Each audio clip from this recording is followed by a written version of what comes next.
Hi, everyone. We're back. We are back here at the Earthathon. So excited about my next group of volunteers, our Earth operators, who are here to help support you on your birthing journey, on your parenting journey.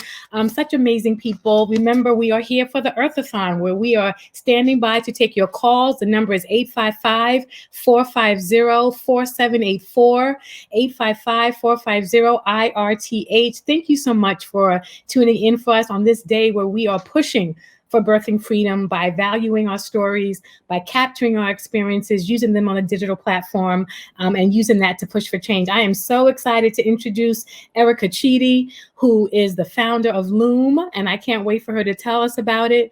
I'm so excited to introduce Whitney Robinson, who is an amazing design-loving product manager and all-around creative mama. And I'm excited to introduce Jazmyne. What is Jazmyne's last name? Futrell. I'm so sorry. Jazmyne's at Mix Mom Brown Babies on Instagram. She has a wonderful social media platform and has just been doing such great things to really amplify what it means to be a brown mama or to raise brown babies in this world. Thank you all for joining me. Well, this is so exciting. I love all this brown skin beauty. This is really coming at me. I love it. I love it. I love it. It's been such a powerful day. And first, I just want to express gratitude and support for all of you for coming out to support Earth today. We are on a mission to really help reverse what's going on in Black maternal mortality, but also to send a message that we have consumer power as Black and brown people, and we're going to use it to address this issue in our society. So what I love about this little group, first, I want to remind everybody about the phone numbers and the extensions, 855-450-4784. Let's get the extensions up, please, for Jazmyne, Erica, and Whitney. So you can call right now and put in their extension, and they will be standing by to take your call. So we're excited about that.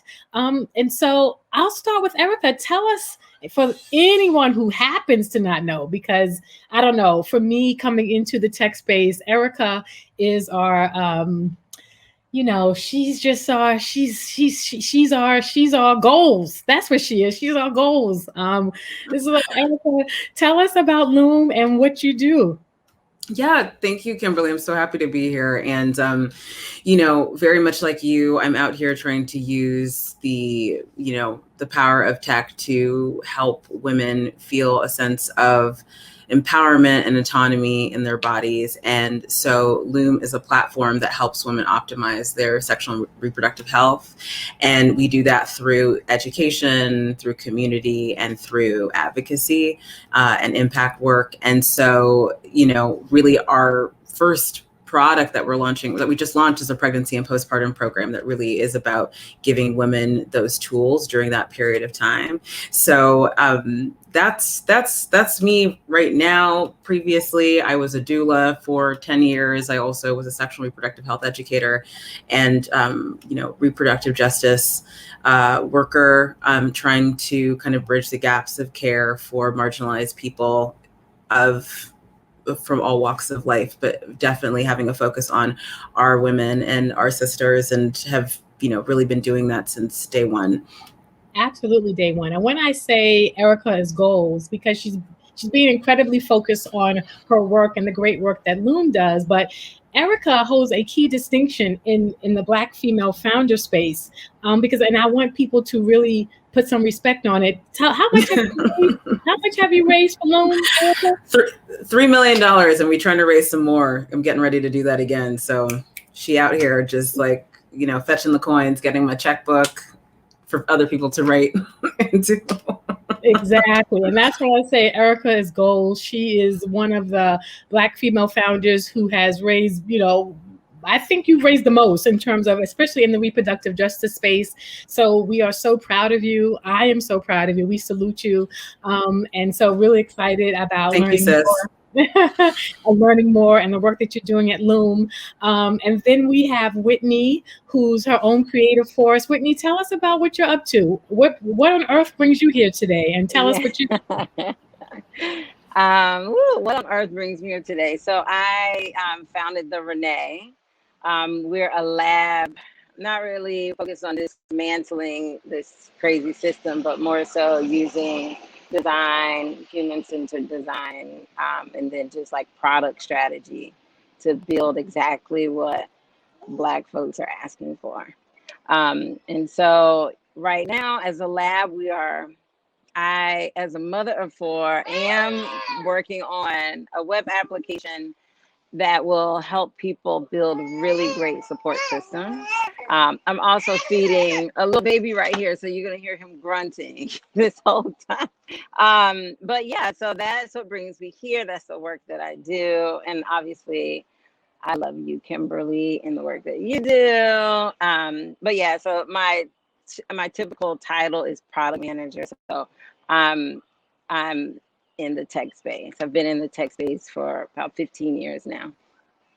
Yes. So Whitney is such a creative genius and has been such a resource to me and Earth when I, need help or ideas or what am I doing or what does this mean? So I'm really grateful to her and the whole sisterhood of those of us in the space. Erica, just been tremendous, like the ways we are supporting each other.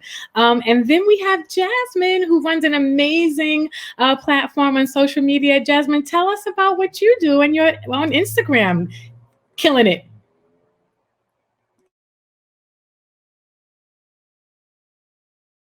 Yes, let's get you unmuted. There we go. Is that better? Okay. Yes. So, like you said, I am an Instagram influencer. My name is Mixed Mom Brown Babies on there. I am a mom of 5, so I have 5 babies. And yeah, I really just started my Instagram to bring more awareness to what the real side of motherhood actually looks like, because I suffer from postpartum depression really bad. And I would get on social media, like, I know I'm not crazy. Like, I know I'm not the only person that feels this way. And everybody would be like, oh my God, motherhood is so amazing. And I'd be like, you're a liar. And so, yeah, I kind of just started my platform under the precepts of, I want to be honest and I want to be truthful. Like, motherhood is amazing, no doubt about it, but that's not every day. And that's okay. You should be comfortable enough to say, hey, like, today, my kids are getting on my nerves. And so, yeah. We all been there.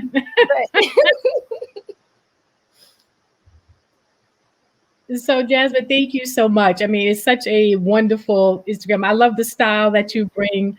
I mean, and I'm interested, like, what have you seen in terms of the ways that social media is shaping motherhood and Black and brown motherhood? I think that here recently, like when I first started Instagram 3 years ago, like I said, it was very much like sunshine and rainbows when it came to motherhood. But I think here recently, especially within the last year or so, more authenticity is coming to motherhood, especially on social media. And I love it. Like, I couldn't be happier.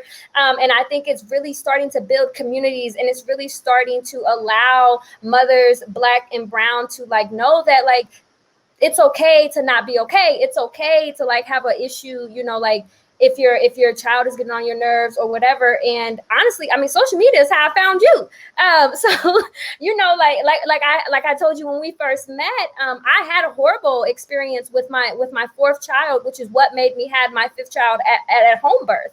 Is because the experience in the hospital was so horrible. And I didn't know that was a thing. I didn't know that like, I should feel some type of way about what happened in the hospital that day. And then I started looking things up on social media, and I was like, this is a real thing. Like, this happens to more than just me. And so I like social media on that end of things, I think has truly helped bring a community around. So again, mothers can know, like, no, it's not okay for your doctor not to listen to you. It's not okay for, your concerns to be dismissed or for you to be treated badly. Like, that's not normal behavior.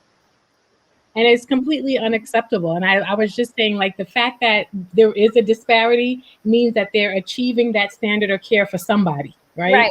It's just not for everybody. And most disproportionately, it's us. And so it is achievable. It's just something is getting in the way. And we know that's where racism and bias come in. I really want to encourage everyone out there watching to please call 855-450-4784. if you would love for one of these beautiful mamas to take your, hear your personal story, take your Earth review for the app. We are raising reviews for the Earth app today, knowing that our collective power and our collective experiences can be used to push for change, right? We're excited that we've just announced our first hospital pilot in Detroit, where now we are using Earth reviews. We are really showing what Black and brown folks are reporting in real time, in recent data, not from 5 years ago, what's happening, and using that as a way for them to change their practices, and to really redefine how we hold hospitals, particularly those serving our communities, accountable to us, right? Not accountable to the government, that's important, but how are they ultimately accountable to the communities that they serve, right? And so we're excited about that initiative. Please, Erica is here on extension 722, Whitney is here on 706, and Jazmyne is here at 719. So please come on, call in, and please share your experiences with us. I mean, for Erica, you're on the other side. I mean, Jazmyne's on the front of Instagram, right, using technology. You and Whitney are more on the back end, building, creating technology. Tell me what excites you right now about where we are on the back end of technology, and where that whole movement is going in terms of utilizing it to advance women and femmes. And Erica, you got to unmute yourself for me, please. I was just saying, I think that people are just more open now and see that there is a need in a different way than, definitely before the pandemic and the murder of George Floyd, just changing the visibility, not changing what's always been happening, but just making sure that we're all looking at the same screen. And so I think now when we're having conversations, it is much more clear for everybody at the table to understand why we need to do what we need to do to advance Black maternal health, to protect Black women. And then, when you do that, as I always say, like when you create something that is for the most marginalized or for the edge case, you end up helping everybody else, because the systems that we put in place to support us are just as good for any other body that moves through that reproductive experience. So that's what I'm excited about. It's like there's a little less explaining that needs to happen now.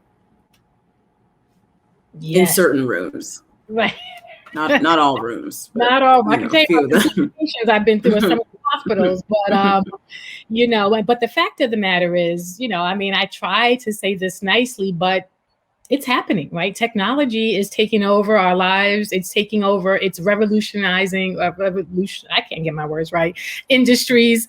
And so either, we are going to move this industry, either this industry is going to kind of embrace it, or it's just going to kind of bowl them over. But I don't think that, that can't be stopped. This movement, that's social media, that's digital platforms, it is a movement. Whitney, where do you think about that from where you sit?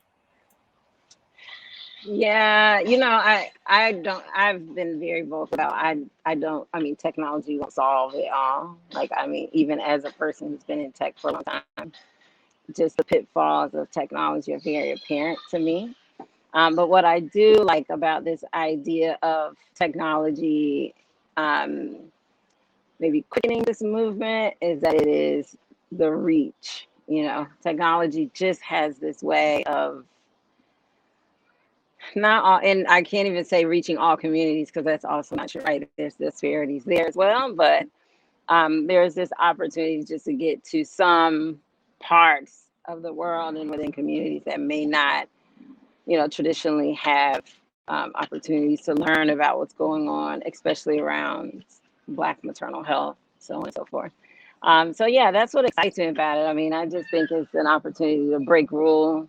It's an opportunity to infiltrate. It's an opportunity to finesse. It's an opportunity to just, take all of the work that all of the generations of people have been doing before us, because we're not just arriving on the scene like nothing's been done. Like there's been generations of work before us. And so we're just another part of that gets to do it in a different way that I think is necessary.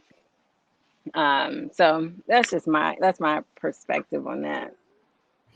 Yeah, I'm really interested. I mean, I want to ask you, Jazmyne, just about the ways, we're talking about amplifying and kind of centering Black and Brown folks. And certainly one way that has happened is on social media, like Instagram, like Black Twitter is a thing, like Black people on social media have become a force. And I'm like, okay, that now what, right? Like, are we harnessing that? What's the potential in that?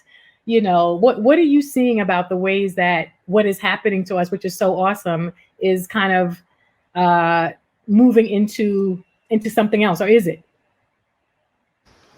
I think I would have to say that I think it is. I think that it's bringing us together, and we're a lot more organized and like have a main focus. Well, previously, things would happen and you would hear about it, but you wouldn't know what to do next, right? You would be like, oh, that really sucks, or that's like a horrible situation, but you didn't know what steps to take, or you didn't know what other people were doing to try to bring some type of resolution to the cause, or whatever. And now it's like example, when we had the blackout, last year in June, I think it was June 2nd, or maybe it was July 2nd last year. I can't quite remember, but everybody on Instagram just went black. Everybody just posted black squares on their social media, and it was a chance to uplift, Black voices, the Black creators. That's not something you would have seen previously, right? Like, that's not something we would have been able to organize and put together in the way in which we did. So I really think that in that aspect, social media is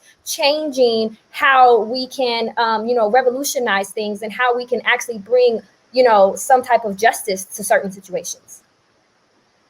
Yeah, I see that too. And I mean, so many applications. And Erica, you're using digital platforms for education, but I'm sure you see it as a movement as well. Like, what's the power piece for what you're building as you see it? Yeah, I do see it as just one piece in a larger system and in a larger plan. I think what Whitney said about scale is really true, that, that's what makes tech helpful, is you can reach a lot of people. But I do think it is a movement. I'm always a very pragmatic thinker. And I think to myself, okay, if this is what we're doing right now, there's more of us showing up. What's it going to look like in 10 years, 20 years, 30 years? It can only get better. It's going to be hard work. It already is, but the direction we're going is much better than it was 5 years ago, in terms of how many of us are getting into, these lanes and trying to make the change, because I'm sure even for Whitney, I'm when you started, there was nobody around. You kind of were just I'm doing this, and I'm going to keep doing it. And then now you look around, you're like, oh, okay, this, and so that's that is progress, even though we are still grinding to get it done. Yeah, we're still grinding. I remember, it was really important to me that Irth was literally built by people of color, particularly its first iteration. And, everybody was like, you're never going to be able to do that. People will never come work for you. And, we're a nonprofit, so we can't lure you like a Google. We did not get 3 million like Erica did, but we're working on it, We're working on it. So we have a different budget, but we made it happen. I'm so proud of the team that helped create Irth. Whitney's been a part of it, but our UX designer, our iOS developer, our Android developer, are all Black women. Our database engineer was a person of color. We did it, and that was just really something I'm incredibly proud of, when I get to say that Irth was made by people of color and it's for people of color. Oh, I gave myself goosebumps, y'all. Just really being proud of that. But that is a testament to, as you're saying, Erica, too, that, I'm sure we've been out here, but no one saw us. But now at least we know that we can find each other. And I feel just that community is growing. And I feel that we're at a real milestone moment on both sides of it, right? On the front end with the social media platforms, and on the back end with the people who are building the platforms. And it's all going to come together. I'm going to remind people to please call. We're here to take your experiences, 855-450-EARTH. 855-450-4784. Call us now. Jazmyne, Whitney, Erica, we are here to take your calls, capture your reviews, get them in the app. If you're not going to call, download the Irth app today in the Google Play or Apple app stores. We need your support. Earth's only power is in strength in numbers. That's the only way that it works. So I need you to share, and remember that we are using your reviews as a tool for change so that we can go to hospitals and providers and start holding them accountable. Irth allows us to bring the receipts about the things that they dismiss about us. You know, Jazmyne shared about her experience, Whitney's experience, my experience. But when we put all of our stories together, now we have collective power, right? And so that's what Irth is really about. So I encourage you to join us, help us as we try to remove racism and bias from maternity and infant care overall, but particularly for Black and Brown women, and for us to do that using Irth as one of the many tools. 855-450-4784.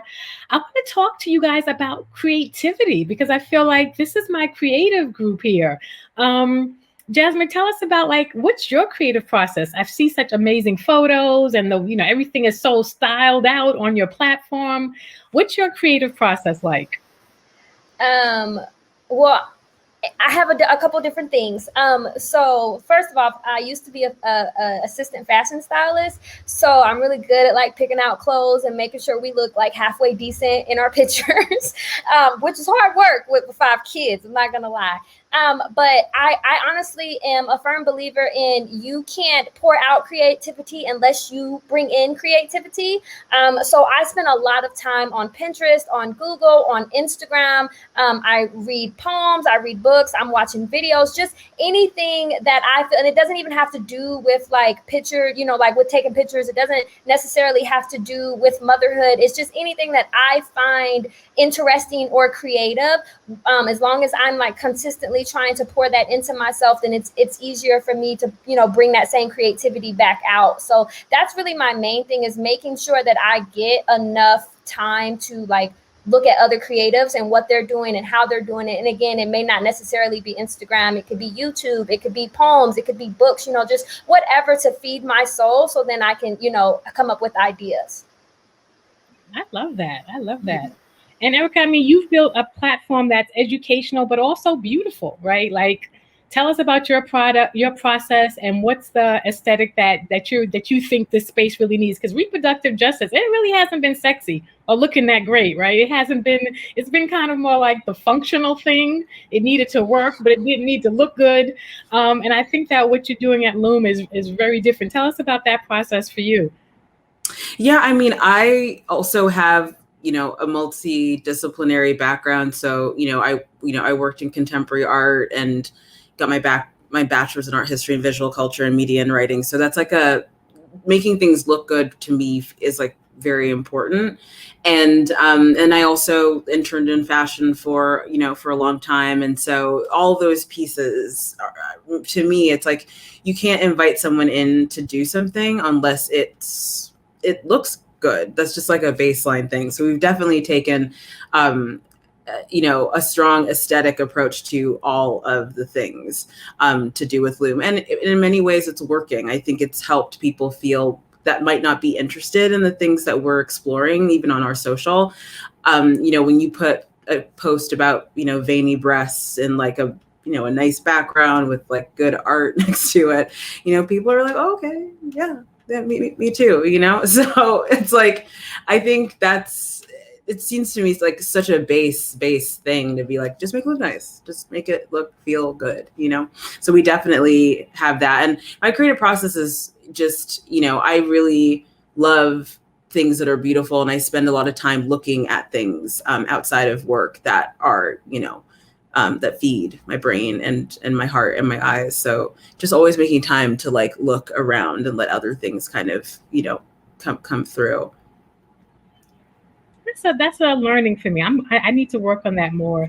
But first of all, Erica, I did not know that about your multidisciplinary background, but I felt it, right? I knew, I was like, there's something, there's an aesthetic vibe here. So that's really interesting. So kudos, because it's coming through even for people who had no idea that that was part of your background. But it was something that always struck me about your brand from the first time I encountered it. And I think that's important. And I mean, Whitney, about your creative process, tell us what that looks like. Yeah, I grew up in a household where funk was like it, like that's all you listen to, unless it was Sunday, and then you listen to the gospel, and then Monday you start back over again. And so I incorporate that. Like, I think it is very important to for us to talk not only just what we're building, but how can we rebrand Black birth in general, because I think that's like half the battle. And so I like to incorporate. I mean, where I go for inspiration, just kind of naturally, like Soul Train. Like, I look at like old school Soul Train, old school beauty Afro posters. Like, it feels strong to me. Yeah, a lot of me, like, I also have go through seasons where a song will drop into my head and I feel its connection to my work. So right now it's Flowers by The Emotions. Um, Definitely look that up. Or, just, I mean, music, I also have just this strong connection with music and its work. My last baby, I was born to Barry White. Your sweetness is my weakness. So, it's just like, that is where when I'm in that space, I can see vividly like where the direction that I want to go for the brand. And so it does kind of evolve over time, and I give myself space to be like, oh, that was what I was doing then, and I want to spice it up a bit, or I want to do something a little bit different. Whenever I just feel like if it drops in my head, I'll just go with it. I love that. I mean, as mothers, do you think like motherhood has helped your creativity? Because they do feel like, and actually, Dim Black Mama's podcast is having a Black Mama Creativity Week. I messed up the name, but it's really amazing. And one of their kind of quotes is around, motherhood is not the graveyard of dreams. And so. Do you feel like motherhood is helping your creativity? Has it hindered your creativity? Did you think you were going to lose it? How's that been for both of you? I can go. So for me, here now with the space that I'm in, motherhood has really been fueling my creativity. I like to do arts and crafts with my kids. I like to just find cool, weird things to do with them, or like we like to go out and go in the park or go here or go there and just like really look at things and like just take it all in. And I'm actually thankful to be in that place. Because like I mentioned earlier, when I had postpartum depression, it wasn't. I wasn't creative. I wasn't trying to be creative. I wasn't even, that wasn't on the radar. So I'm very thankful to be in a space now where I can be creative and where I can find creativity in such small things and enjoy it with my children. Yeah, I just want to honor you, Jazmyne, for speaking about postpartum depression. It's by us telling our stories that we can break the stigmas, that to your point, people can know they're not alone, and I really appreciate you for naming it and saying it. I'm real excited. I know that if anyone's following the comedian Angelina Spicer, she's been also very vocal about her battle with postpartum depression. She's got her postpartum revolution tour guests about to kick off. We're super excited. Irth will be supporting her in a few cities, especially Atlanta. But this is, part of our storytelling work is our personal journeys, right? Not just in the app, but how we say it out loud to change the experience. I just want to lift up and acknowledge and honor you for naming it and saying it, because we still are combating stigmas even amongst each other, right? So I just want to honor you for that. Whitney, there's something about creativity that I think you're not mentioning, and I'm just gonna, because my friend Whitney made this. She is like a leather craftswoman in her, I won't say spare time, because no mama has spare time, but when we talk about creativity, and what I was loving about our conversation was that everybody had other things going on. I didn't know Jazmyne was a former assistant fashion stylist and Erica had worked in contemporary art. And, I just didn't know. But this is who Black women are. Like, we are always different things and so many intersections and so many parts of us. So super excited. So Whitney also has a brand called Freshly Given, and where she literally hand makes leather goods. And this is something that I purchased and I love it. I'll be sharing photos on Instagram next week. I had to get cute to represent it well. So it took me a minute to find some appropriate photos, to get myself to some appropriate photos. But let's talk about creativity, Whitney. I mean, what does this do for you? First of all, I'm just going to say the number again, 855-450-IRTH. Please call. Jazmyne, Whitney, and I are standing by to take your calls. We need to hear from you. Our mom is here waiting to hear from you. So definitely call. Tell your friends to call. If you know anyone who's given birth in the past 2 years, anybody who's pregnant, we take reviews from fathers, doulas. Anyone can call. We are really trying to raise reviews in the app because our strength and our power is in our numbers, and we need you to make it happen. So everybody, please, 855-450-4784. But Whitney, tell us. Do tell. Yeah, on the spot. I'm on the spot. Okay, so yeah, I talking about creativity. I do think that every one of my births has been a cornerstone in my life for a different type of creativity. And I started Freshly Given after my first loss. And I must say, trauma is not a prerequisite for creativity. So I just want to say that. It just happened to be a painful situation that made me pivot, like from tech to doing something with my hands. And so I did stay in the maker world when the maker movement was kind of becoming a thing, when Etsy was like fresh.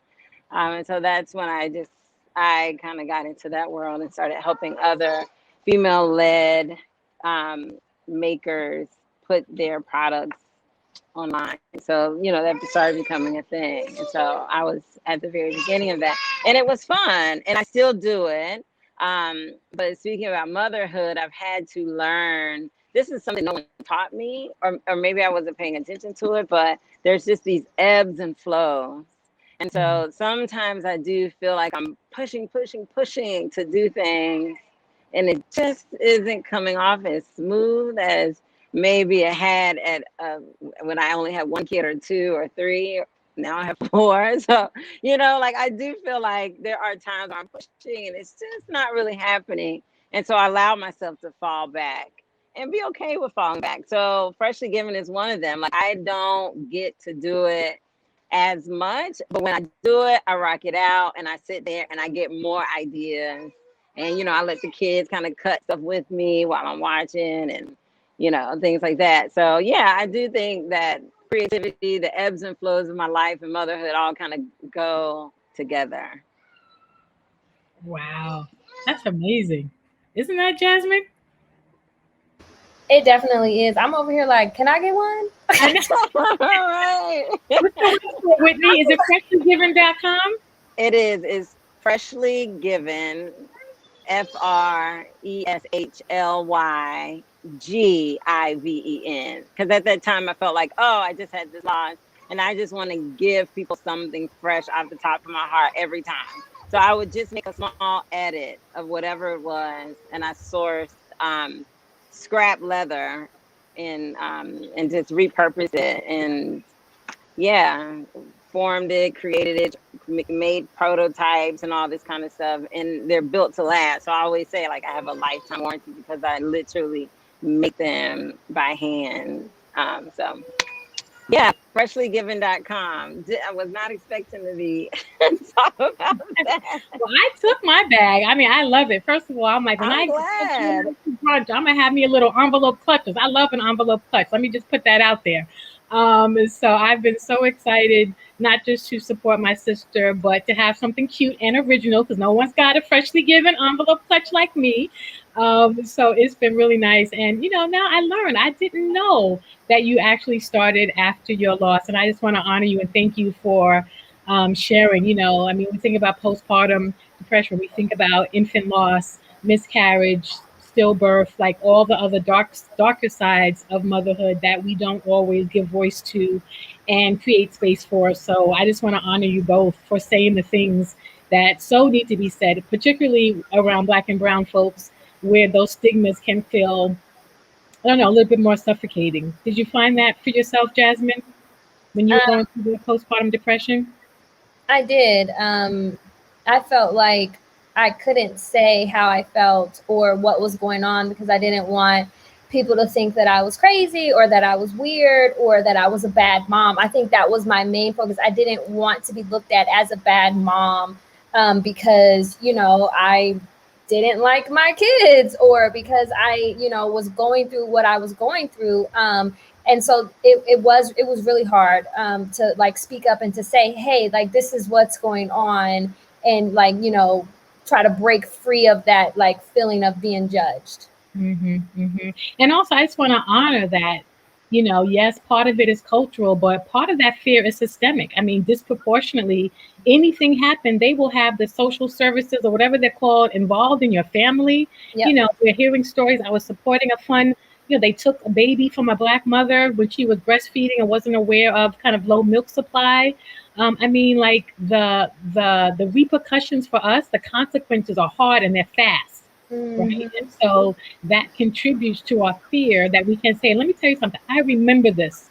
And I think I wrote a piece about it back when I was running a blog about the time Oprah Winfrey had a show.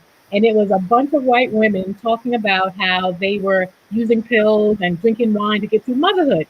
Right. And, it was an important conversation. And in my mind, I was like, if a Black woman was on national television actually talking about how much wine she drinks. Remember, there was a whole wine phase. You're a wine mom. My children would have been gone before I got home, right? And so we need to understand that, perhaps this is changing, but those social norms, those stereotypes and the ways that Black motherhood has been demonized and penalized, right, more sharply than other motherhoods, is something that we still live with, right? Whether we're talking about postpartum depression, loss, or whatever, like that fear that we are going to have a sharper judgment, a sharper penalty, or something is real, right? It's not in our heads.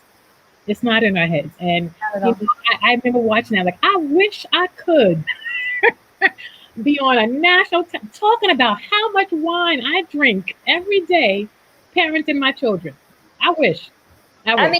I mean, just think about marijuana, right? Like how many Black mothers smoke marijuana, like instead of wine or, instead of whatever, the pills or whatever. And it was bad, right? Like if you have a baby in the hospital and your baby has, any traces of marijuana in their first poop, they take your baby, or you have to do classes, you have to do this. But now everybody on Instagram is like, I smoke marijuana, don't judge me. And everybody's like, oh my God, you're such a good mom.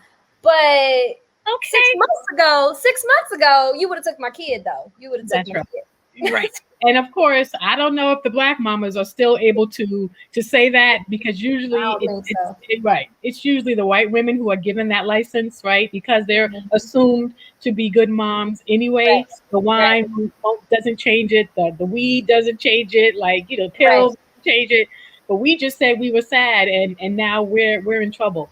So, it's just a very different motherhood experience, that we are constantly talking about and also like reversing the narrative with our own stories, right? And that's why I'm so proud of both of you, right? It's not just around working, it's just around being, because our being is a demonstration of the change that we want to achieve in the narrative, right? And so I'm really grateful to both of you for kind of being that. And it doesn't have to always be, we're out in the streets or, we're out with a sign. No, like us being how we are and showcasing our children and showcasing our creativity and showing our style is part of the work, right? It's just us being is so powerful and shifting the narrative. So I appreciate you both for that. I want you to oh great, Nikki Sunshine is here. Just to give heads up, it's about 3:30, 4 o'clock. We're going to have a special comedy show by Nikki Sunshine, a comedian who's also on 108 Soul. And Nikki is hilarious, and she's going to give us some belly laughs. She's also a new mom. We really supported her on Instagram and using social media, Jazmyne. You'll find this interesting when she had a really negative experience on her breastfeeding journey. And the ways that people showed up to support Nikki was just amazing. And so I'm excited for her to share a little bit more, but also glad that we are showing all the aspects of mama creativity today, right? And I would love to just invite Nikki into this conversation. Nikki, are you there? Is Nikki ready to join us? Yes, I'm here. Hi, everybody. Hey, I'm so impressed with these leather bags, freshly given. Yes, honey. Yes, that's you guys are classy. I get my bags from Canal Street, so I need to step my game up and get on your level, Miss Freshly Given. I know that's right. And Jazmyne, speaking truth, honey. Speaking truth, because you know a Nubian sister can't get on anywhere talking about she smoked marijuana or anything and get away with that. So I'm happy to be in the space. I'm feeling inspired today. I know, me too. It's been a great day, Nikki. I'm so excited you guys should join us and bring all this mama energy to the Earth-a-thon. We are so excited to be here. Everyone that you're watching, please call and tell a friend, put a post on your social media platforms, blast it out, tweet it, put it on a story. What other things you can do? Message, I don't know. Fly, whatever you can do. 855-450-4784. Ooh, looks like I'm getting a call. Hold on for a second, Nikki. Can you hold the conversation for me? I certainly can. So I know, Whitney, you said you have 4 beautiful children. 4. And Jazmyne, how many children do you have? 5. 5? Yeah, so I've lost my mind. 5 children and 4. Do you guys live in New York? No, I'm in Atlanta. Okay. I'm in Indiana. I just recently moved back here from California. Okay, excellent. Because 5 and 4 children, you need space and a yard and all of that. Here in New York City, That ain't happening, right? No. I have one, and I don't know. Maybe thinking about a second one. I'm waiting to see if my husband gonna kick the door down. You said a second what? Where? On what plant? With what husband? It's expensive. So, what has been like one of the challenges with having multiple children? I'll start with Jazmyne. I think I would say just spending individual time with them and making sure that they each feel loved in their own individual way. Because I'm definitely a divide and conquer type of person. So, I might say, okay, babe, you take these 2, I got these 2, and we gonna rock it out. And sometimes that's great and it's wonderful, but it oftentimes leaves, especially my middle children, feeling left out or feeling like I haven't, taken the time to, let them know that they're loved this today or let them know how special they are. So for me, I just think that that's something that I'm really striving to make sure that each one of my children understand just how important they are to me, and just finding little ways to tell them that individually and spending time with them individually. For me, I tell everyone the challenge is not the kids. Kids will be quick kids. It's folks 25 plus. Like that, grown folks are my biggest challenge. I mean, the more kids I have, I feel like people are like, why you need help? You didn't know you're gonna have all these kids? Or you've got all these kids, you should be good. Or, it's just or why would you even have more than two? You know, it's, I mean, I don't know. I think it's interesting. Folks that definitely came from grandparents and stuff that had 16, that had 20, that had, you know, I feel like the conversation around the why that I have more than two is So it's almost like interesting. you're saying, like it's been a stigma. Like people Most always have something to definitely. say, or like, oh, you got 4 and 5 kids. That it's almost like, you know, something that they're spinning into a negative. Yep. Exactly. I mean, I don't know how you feel, Jazmyne, but I do feel that way. So I have to be careful, like when like when I have all of them like in the park by myself, you know, and maybe, or the mall or whatever I'm going. And I do feel like people, and this could be just me, but I feel like people look at me like, ooh, she got all them kids. She got all them kids, you know. And I mean, just even with family or extended family or just other people, I feel like usually older generations, so maybe like the 60 plus, is like, girl, you should be done. Or why are you having all these children? Or But you know what? It's interesting. It's interesting that we're talking about multiple children and Black women, because I don't think white women get the same Nope. feedback. When a white woman has, you know, 5 and 6 and 7, it's just like, well, how are you doing it all? You're superwoman. But then when it comes to a Black woman, it's almost like, girl, like what's wrong with you, or something negative. That's 100% true. As you know, like being on Instagram as a social media influencer, I did this picture of, this is when I only had 4 children, but I did this picture where I was cooking dinner and breastfeeding my youngest and helping my other with homework. And it was just kind of like a day in the life type of thing, right? And it went viral, and all these people were like, oh my God, how many baby daddies she got? She need to quit having kids. She don't have kids if you can't take care of them, like all of this stuff, right? And then this white mom remade my picture, like exactly the same picture, kind of like as a tribute, like she really enjoyed the picture. Nothing but praise, nothing but, oh my God, how are you doing it? You're such an amazing mom, this and that. And I'm like, that's my picture. What are we doing? Yeah, no, it's 100%. Like it's crazy to me. And going on to what Whitney said about like people saying that, like me and my husband recently celebrated our 10-year anniversary, and we did a vow renewal. When I tell you that everybody that came up to give a toast was like, y'all need to quit having kids at my vow. Can we talk about my marriage and not about how many kids we got? Like literally everybody was like, you need to quit having kids. You ain't gonna have no more kids, right? You done having kids, right? We're supposed to be celebrating the fact that I haven't killed my husband after 10 years. And instead, we're talking about how many kids I got. Like, yeah. So yeah, no, it's hurtful. It's hurtful, yes, actually. And these are from family members and friends, close friends, not strangers, that you're getting this judgment. Right. And the strangers, it's even worse. I had this one lady on Instagram DM me and tell me that I was killing the world by having so many children and destroying the earth, and that I needed to be more responsible and stop having kids.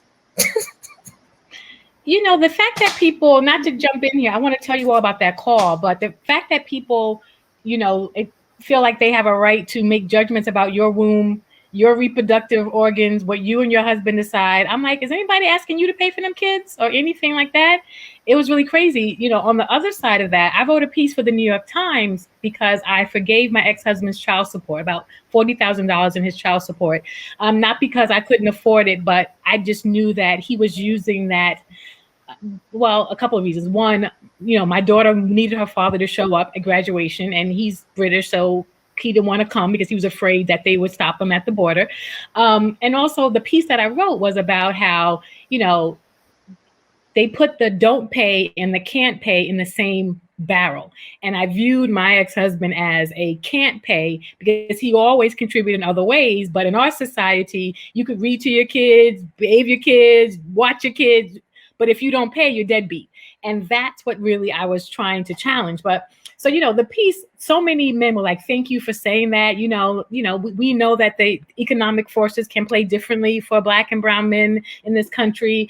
You know, Certainly, I saw my ex-husband as someone who was doing everything that he could, but, wasn't always able to get there. And it was more of, he never not paid. He just got arrears that kept building up. Anywho, the amount of people who were on the New York Times comment section telling me, well, if you're going to do that, you better not be on child support. You better not be on WIC, or you better not be using my taxpayer money if you're not going to take his money. And I was like, wait, what? But this judgment they have about our family decisions and what I decided was best for my children, to not see lawyers' letters coming, for them not to have a frame of their father, in the criminal system, or as doing something illegal. Like, I don't want that for my children, and it was money I figured I was never going to see. Because trust me, if I thought I could, I would have been on it. But also, more importantly, that we have to reframe fatherhood differently. And I, like when I needed to travel, I dropped my kids off. And there's value in that. If there's a repair on my house, I know who I'm calling, and so how do we create within our own families systems that work for us without the judgment of other folks? And well, really, Kim, not to cut you off, but the judgment is really just another tentacle of racism, because basically the public and people at large feel that it's okay to tell you what decision you should make for your family. You're not allowed to have your own decision-making power and have an image of a mother that wants their father's child at their oh no, because you better not be on public assistance and this and that if you're not making this decision.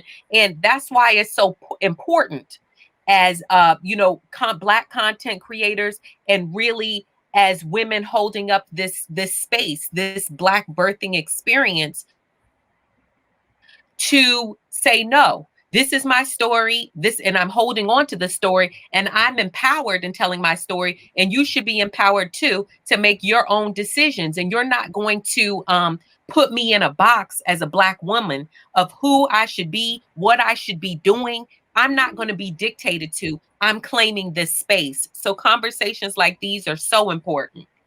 Yeah. And also we have to recognize sometimes, to Jazmyne's point, the worst part can be our own people. Like, we suffer from that. I remember when I was pregnant, I'd be on the train in New York City, all the white people like, congratulations. Black people be like, girl. It's like, wait a minute. So even amongst ourselves, we have to value our children, because we've become, basically reflections of the system that said that our children are valuable, that our family sizes need judgment and comment, when nobody's coming to you to feed nobody or cut a check, right? This whole thing is what we've picked up from a system that never valued us. And that's the work that we have to do, in my opinion, as a community, to undo that. Because, the minute that our children lost value as labor and economic value, all of a sudden they were worthless. But see, we're in sync right now, because I was just going to say, our children lost economic value. Yes. There was a system to make our children otherwise worthless.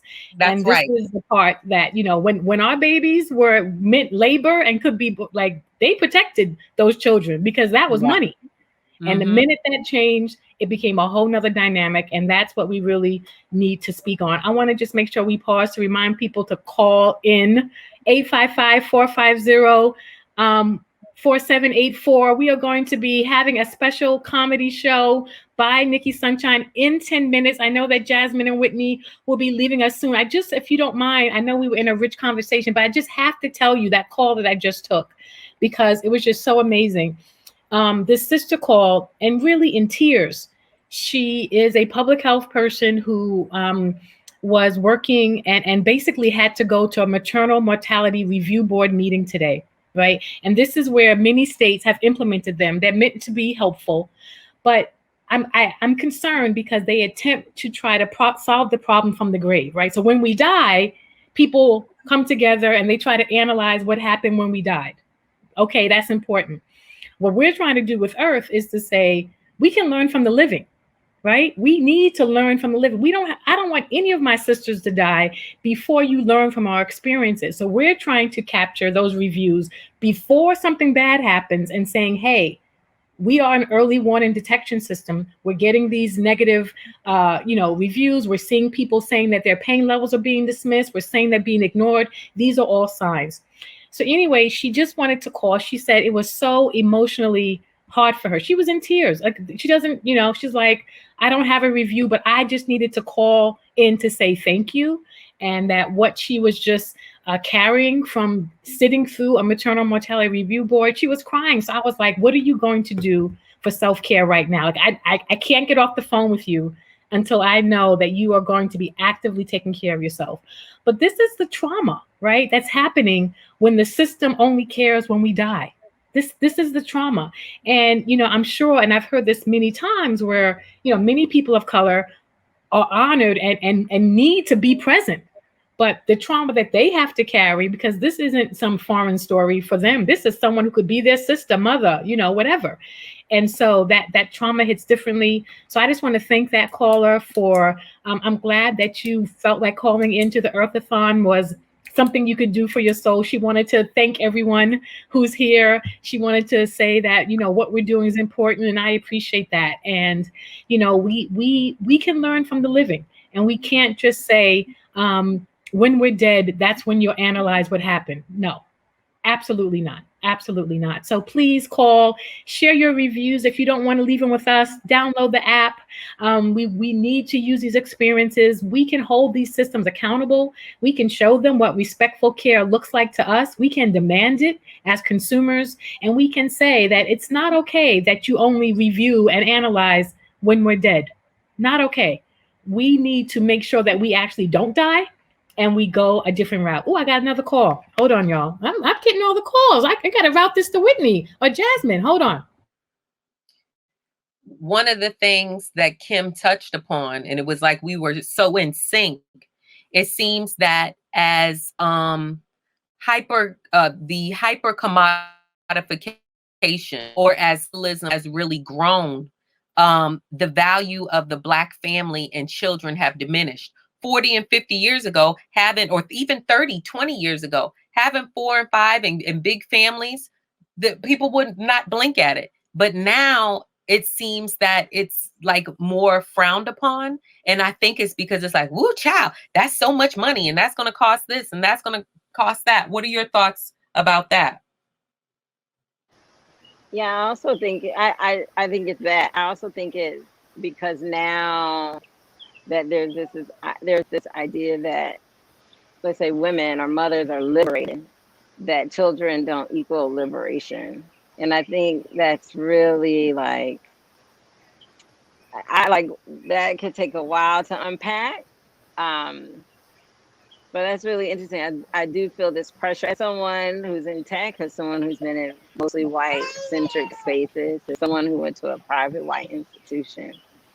There's this like idea that as you go up, there should be no dependence on you so that it won't slow you down, right? And so the more dependence or things that are pulling at you, you should be able to break free of that, because that is bondage. And I am living the opposite of that, and without the support to really see how I had to really fight internally to realize my children are not bondage. My children are my liberation. My children, I can still be in tech and do all these things, though I may not be hustling, which is fine for my mental health. Like I am building into our next generation of who, what, when, where's, and why. So this is my liberation.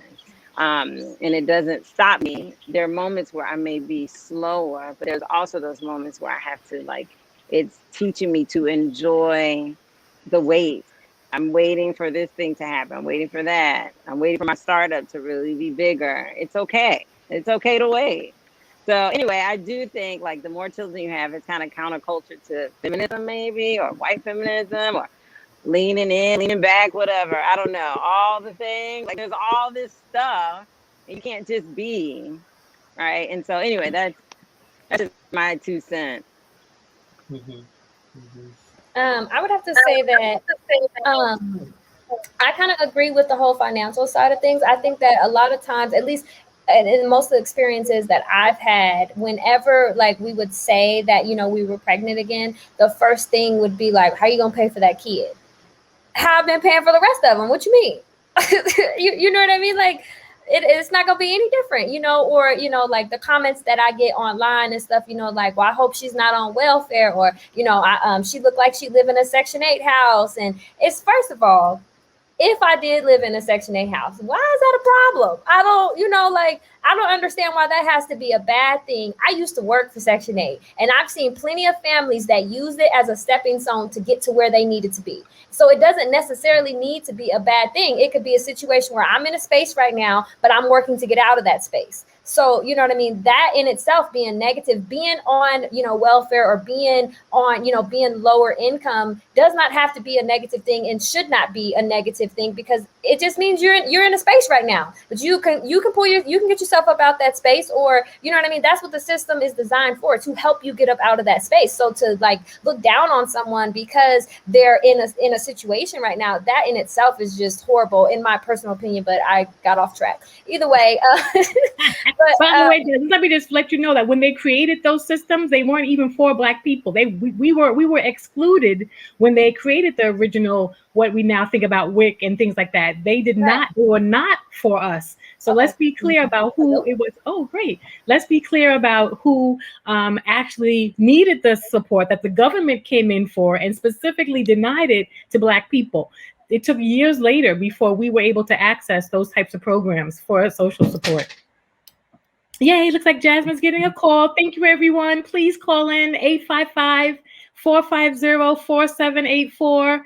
Let's please give let's get those reviews in the app. Let's get that. Let's use our collective power. Let's really raise our voices on this issue. As you see, we are trying to overturn a lot of things, but we're gonna start with start with leveraging our digital power. Start with using Earth as a tool to push for change, and to, it really is about reversing these narratives, the same narratives that said that we aren't allowed to have support, that our children are judged, that our family size and our family structures are judged. We are reversing all of that. And I think digital platforms are continuing to do that, whether we're talking about the front end of Instagram or the back end of Earth. It is all about, shifting that narrative, so that we can say, yeah, we are not doing that anymore. We are on something new, right? I'm excited. Well, Nikki's going to get ready to give us a little comedy special, which I'm excited about, because I could use a laugh. I've been up here all day trying to get people to call in and raise reviews for Earth.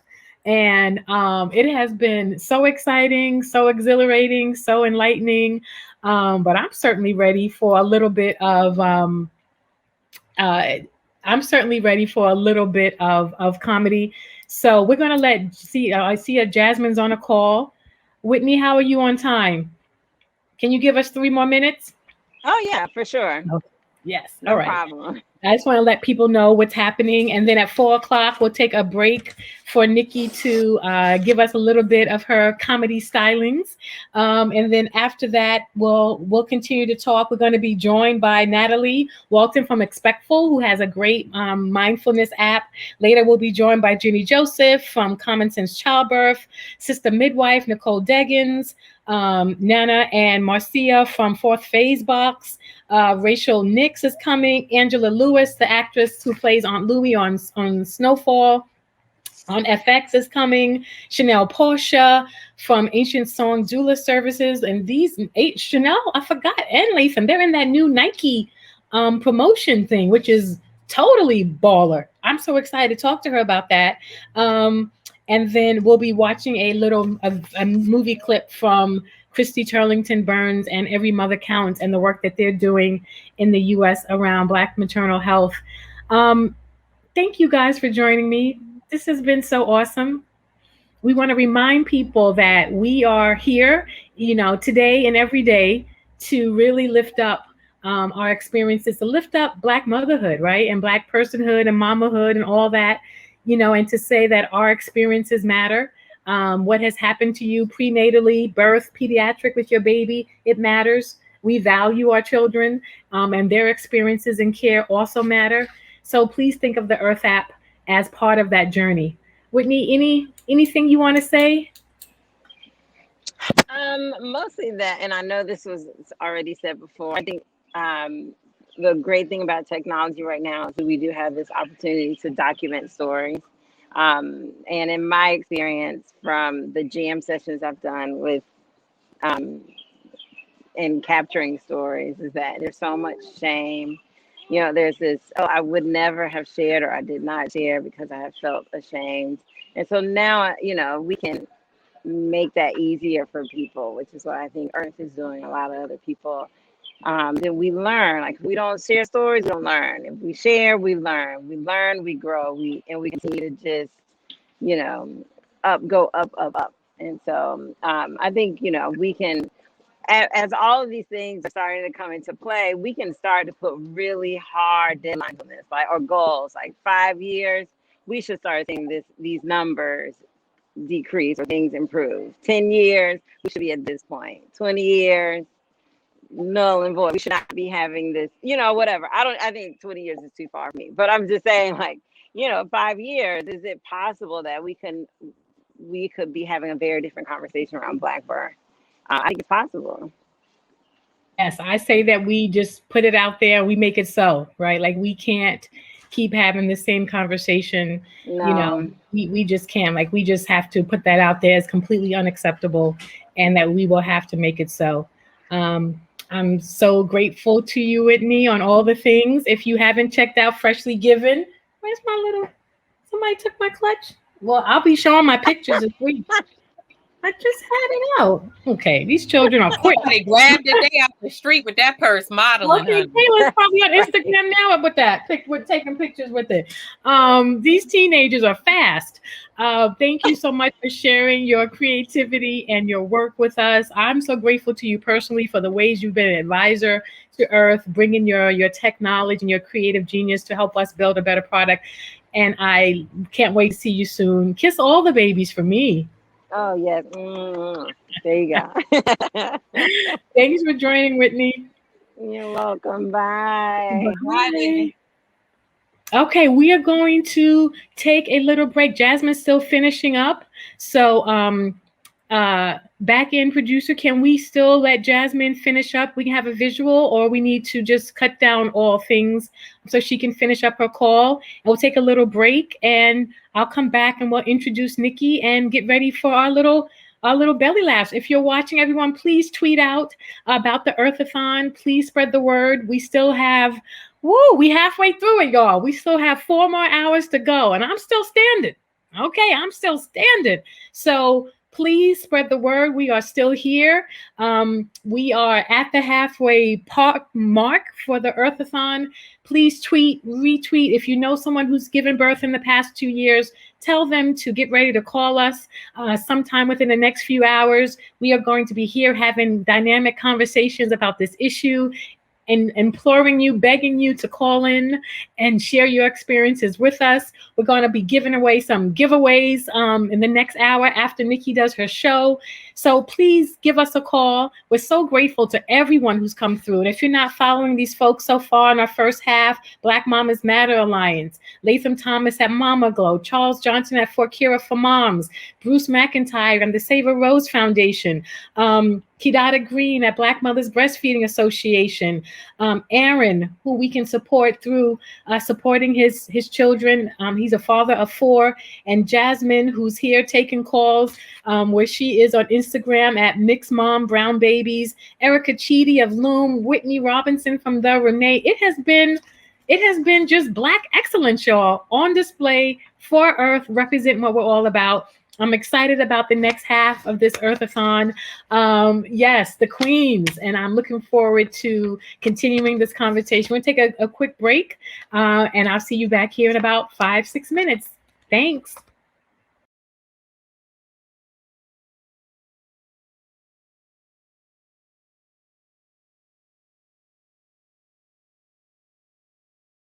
Hi, all. My name is Anna Malika Tubbs, and I am an author. My most recent book was The Three Mothers, How the Mothers of Martin Luther King Jr., Malcolm X, and James Baldwin Shaped a Nation. I'm so honored to be here virtually speaking with you all about such an important day and this Earthathon. and what Kimberly is building in terms of making our lives easier as Black birthing people and making sure that we're treated with less bias in the system and respected and treated with the dignity and the humanity that we deserve. And I'm obviously someone who has a lot to say about motherhood.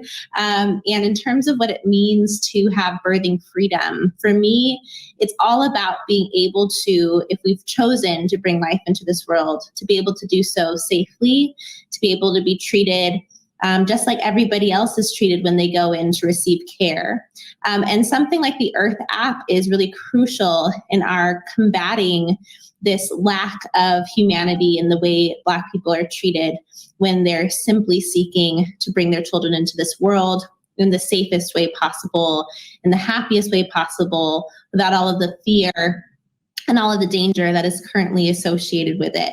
So with the Irth app, we get to focus on our joy, we get to focus on our power, and we get to focus on our agency. So today is all about that, really sharing stories that on some hands are positive, where we get to say, these are people who were helpful for me, these are people who supported me, and ways in which we can really change the system by telling the truth about experiences that were less than perfect and less than joyful, so that we can create more of the joyful ones. So I really hope you'll call in today, give your experiences and your testimony, and really support this incredible mission. Greetings. I'm Coach Gessie Thompson, a health activist and founder of thedetoxnow.com, an online wellness platform that educates and empowers BIPOC women and families on how to achieve optimal health by healing and preventing inflammatory conditions such as fibroids and more. I'm incredibly honored and proud to be a part of Earthathon, the first national telethon for Black maternal health. I am one of the 90% of Black women affected by fibroids by age 50, and my story is full of what we call near misses in the Black maternal health crisis due to a litany of surgical complications. I'm grateful that my miracle baby Nia and I both survived, but the statistics of Black women dying in and post-birth are devastating, too often negligent, and even more criminal. Mothers deserve to survive to raise their kids. This is why we must do this work, and I'm honored to be here today. Please join us this Friday, June 25th, as Irth app will center the fight for Black birth justice through this telethon. Black influencers, celebrities, and advocates will be taking your Irth reviews live on the phone. These prenatal birthing and postpartum reviews of care from Black birthing people and their partners are how we get to birthing freedom. They are a virtual support system of mamas who want others to know where they did or did not receive good care. They allow us to hold medical practitioners and their institutions accountable for their too often fatal racial bias and disrespectful care. We can save lives by sharing our stories. So we hope you and other birthing people you know can call in this Friday and help us raise reviews and funds for a better birthing future. We love you. Hi, I'm Christy Turlington Burns, founder of Every Mother Counts, and I'm so excited to be here today in support of Earthathon, an Earth's mission to center and uplift the power of Black and Brown birthing people. Last year and much of this year was heartbreaking on many levels. However, it's given me great hope to be in community with organizations like Irth that acknowledge the impact racism and bias have on maternal health outcomes and are innovating solutions to achieve birthing freedom. I've been a global maternal health advocate since the day I became a mother. After my daughter Grace was born, I experienced a postpartum hemorrhage. But I was one of the lucky ones. With the support of my doula, midwife, and family, I survived, and I'm healthy today. Back when I started my advocacy on this issue in 2003, nobody was talking about maternal mortality, not globally and certainly not in the United States. At that time, the US was ranked 41st in the world for safe motherhood. Today, we're ranked 55th in the world according to the World Health Organization. From the moment I learned about the scale of this global tragedy and who was impacted most, Black and Brown mothers and families, I knew I had to do something about it. So I founded Every Mother Counts, initially as an awareness-raising campaign back in 2010 to accompany No Woman, No Cry, a documentary I've made about global maternal health. But following the film, it became clear that there was so much more to do. Now, 11 years in, we have invested more than $21 million in community-based initiatives, and we are amplifying the stories of the women who lead them and the people they serve through compelling storytelling and advocating for systems change at every level. We introduced our first docu-series, Giving Birth in America, in 2015, highlighting challenges and solutions in 3 states, New York, Montana, and Florida. And since then, we've continued the series in California, Louisiana, and New Mexico. You can view the whole series at everymothercounts.org. I'm so pleased to share Giving Birth in America, Florida with you today, featuring the incredible Jenny Joseph, midwife and founder of Common Sense Childbirth. Remember, you can become a maternal health advocate today by calling in, by sharing your review. Remember, our strength is in numbers. Thank you.